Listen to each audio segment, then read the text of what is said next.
Faction, where I share my love for Stonemaier Games. I'm Jason Martin, and today I'm talking about the latest release from Stonemaier, Libertalia, Winds of Galecrest. This is a first for Stonemaier because it's a new edition of an existing game that they didn't publish.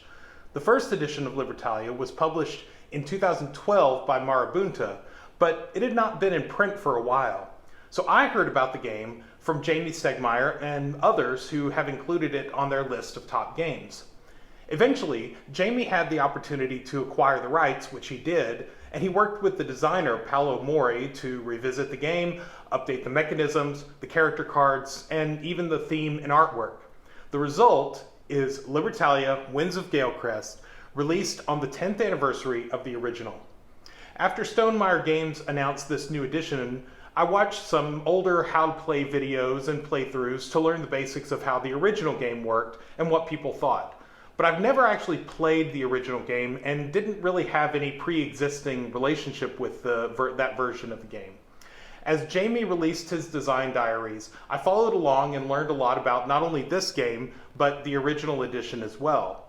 But this review won't compare the two versions or really address the first edition in any way. I'm perfectly happy simply reviewing and playing this edition since it's the only version printed going forward, and spoiler, I kind of like it.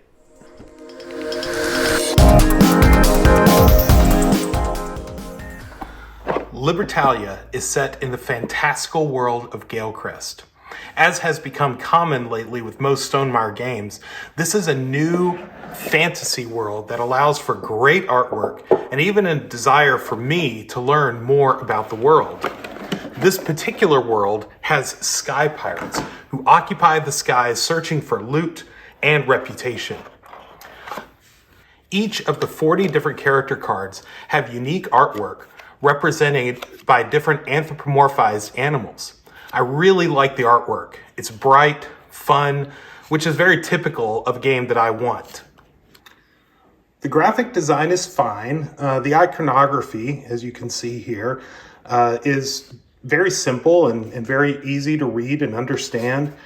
Each one of these symbols identify when this particular power takes place. The sun takes place during the daytime phase. The kind of sunset takes place during the evening phase when players gather loot. The anchor takes place at the end of each voyage, and the moon takes place during the nighttime phase at the end of each day. The board looks good and functions very well, although I wish they had made some of the gameplay elements on the board tie in a bit more thematically. For instance, all of the cards are placed on what's called the island up here. While I guess that kind of makes sense for a theme involving sky pirates, it doesn't really give a sense of pirates on an island.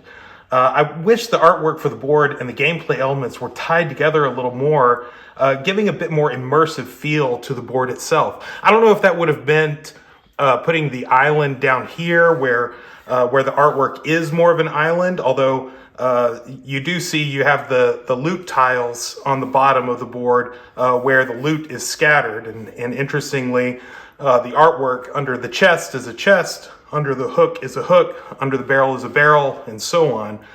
So I'm not sure how that could have been done better, but it did feel kind of weird to put the cards up here on the island, even though there are sky islands up here. The back side of the board has the stormy side, which, in addition to having some really cool stormy thematic artwork, has different abilities for each of the loot tiles that give a little bit more complex way to play the game with a little bit more aggressive take that element as well. Now, I have to talk about these beautiful, chunky, Azul-like tokens. Unlike the original edition of Libertalia, which used one-sided cardboard tokens, these tokens feel really good and they look incredible on the table and on the game board. They're very definitely a nice component hook of the game that Stonemaier likes to put into each of their games. Finally, there's the treasure chests that make up the score dials. At the end of each round or voyage, you put all of your earned doubloons into your treasure chest as if you're a pirate burying your treasure. It's a nice thematic way to keep your score because at the end of each voyage, it's very satisfying to turn these dials to increase my wealth. The dials turn easily, but not so easily that if you bump it, it's going to move. You can see how, I can kind of bump this and it doesn't really turn all that much unless I do intentionally turn it.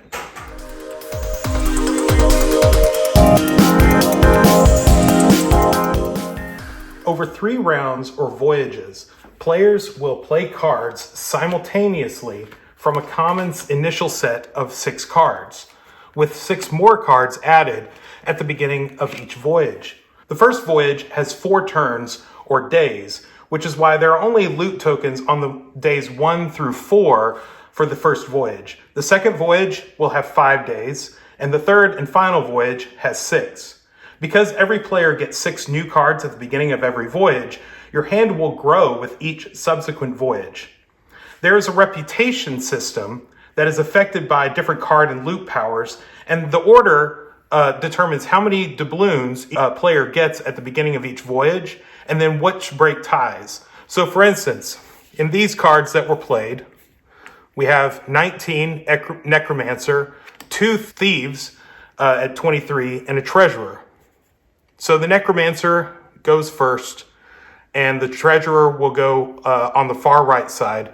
But what order do these go in? Well, white is ahead of red in the reputation track, and so the Thief will go higher on the list. And then we begin the daytime phase. Beginning with the far left card, we activate each daytime power in order. So you can see the Necromancer and both of the Thieves each have a daytime power. Then we begin the evening phase, and from right to left, players select loot tokens. As players select their loot token from the current day, they also remove their card and put it back in their ship.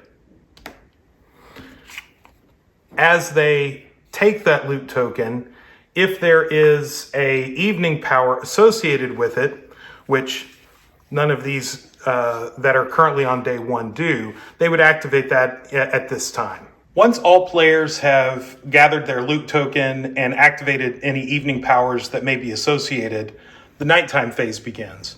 And every card with a nighttime ability in the player's ship will activate during that voyage, which means cards played earlier in the voyage with a nighttime ability will activate multiple times throughout that voyage. There are also card and token abilities that will activate at the end of the voyage. For instance, this Treasurer card gives the player 1 doubloon for each barrel and each amulet and each chest token in their ship at the end of the voyage. Also, the relic, the amulet, the map, the barrel, the chest, and the hook also have end of voyage abilities, at least on the calm side of the board. Those may be a little bit different on the stormy side. In addition, the game comes with separate loot tiles that have the calm side on one side, and then the other side is stormy. So you can mix and match and decide which of these you want to play with. So maybe you want to play with a few of the calm side of the loot tiles, and a few others you want to play with the stormy side. This allows you the flexibility to do that. There's also a separate tile in here that lets you create your own loot abilities. I haven't really figured out what I could do with that, if anything. Maybe it's just a lack of creativity on my part, but it's in there in case that appeals to you. In the end, money is points, and the most money after 3 voyages or 15 days wins. There's also a slight tweak to the game when playing with only 2 players. You place this tile on the board at the beginning of the game, and this character, which is only used in a 2-player game, can affect the loot that may be available to 1 or both players. And unlike the original version of Libertalia, there's also a solo mode created by the wonderful designers at the Automa Factory. Basically, it consists of a single deck of cards that acts as a full bot as well as a simpler non-competitive bot. But I'll talk more about that in a moment.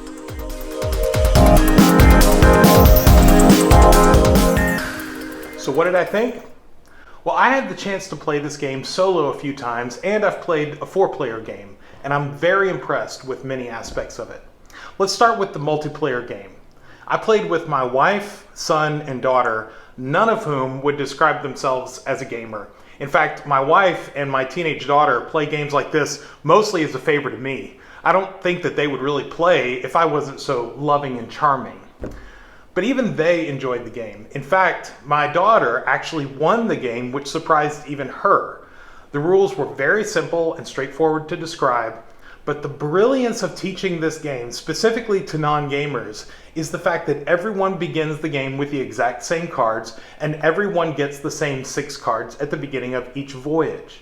This allows the person teaching the game, me in this case, to provide clarification and answer any questions about card abilities without sacrificing any information that's meant to be hidden.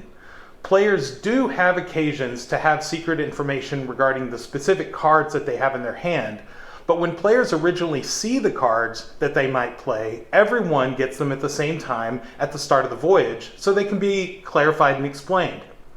Another point in Libertalia's favor with my family is that if they don't remember the rules the next time we play, it won't take very long to relearn the game. My wife hates the teach of most games, and she does not play very many games often enough to be bothered to remember the specific rules of how to play. So games with a quick teach and easy refreshers are her sweet spot for games. In Libertalia, the rules are so simple, and a brief refresher and then quick reminders as the game progresses works very well with this game. Also, because all the turns are simultaneously played, there's virtually no downtime. Each player is engaged at almost every minute, even when the daytime abilities of other players' characters are being activated.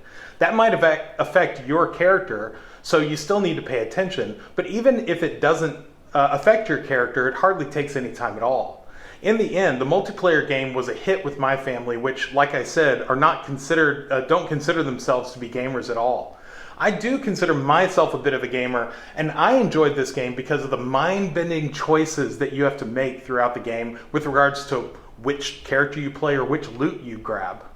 As the game progresses, you will have more and more cards to choose from, but even in the first voyage, you want to maximize your play by anticipating which characters will benefit you the most at a specific point in the voyage, and try to anticipate the characters played by your opponents. You also want to consider which cards you may want to hold on to for future rounds.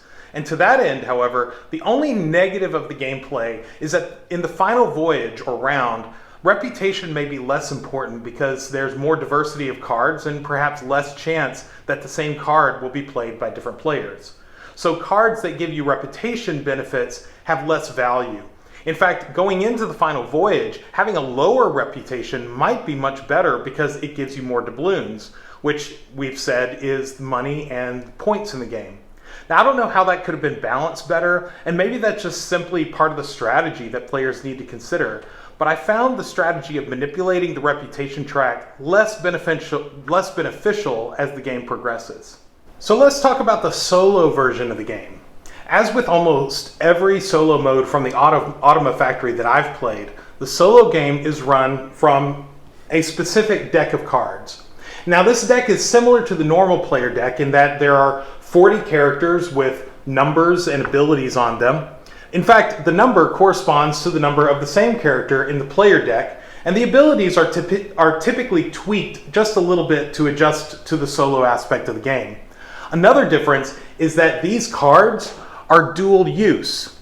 Each turn, you draw a random card from the deck to serve as the Pilferer, which basically serves to remove a loot token from each day, making the player jockey against 2 characters for loot instead of only 1. And on the back of the card is a simple array that tells the player which of the Automa's available cards will be played based on the specific loot tokens at the beginning of each day. Consequently, the Automa feels extremely realistic. The brilliant folks at the Automa factory have somehow built this card selection system so that it perfectly picks the exact card in the exact moment that best favors the Automa and usually thwarts the player's plans. I can report that I lost quite soundly in the couple of games that I played solo, but I could see how the system works so incredibly well. I'm sure that as I play a few more solo games, my understanding of it will improve, and I'll be able to make smarter plays that take into account the automa's strategy. Despite losing pretty badly, I really like the solo game.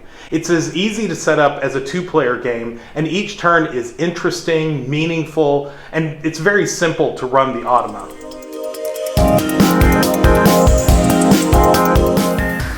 So, what are my conclusions? Well, I mentioned at the beginning of this video that I kind of like this game. That's not entirely accurate. I really like this game. Libertalia Winds of Galecrest is a very fun, solid game. The decisions are challenging and interesting enough to give experienced gamers some difficult choices to make, but the accessibility of the rules provide new or occasional gamers a feeling that they can do well too. After all, I mentioned that my non-gamer daughter won our 4-player game. The solo mode is exactly as easy and streamlined as you would expect from the Automa Factory, and does an amazing job of actually appearing to play intelligently, as if another player is intentionally choosing the cards, rather than the flowchart on the backs of the Automa cards. I expect that this Stonemaier game will be played quite a bit in our house. I'm not sure where it'll ultimately fall in my rankings of Stonemaier games, but definitely somewhere in the top half. So, that's my review of Libertalia Winds of Galecrest. Now, I'm not affiliated with Stonemaier Games or supported by them in any way. I'm just a fan who loves their games. And if you love this video, I would appreciate if you would follow me and share this video. As a new reviewer, it can help a lot to spread the word of the channel. And so any additional publicity is greatly appreciated. So until next time, I'll be making my way to the factory as the champion faction. Thanks. Bye.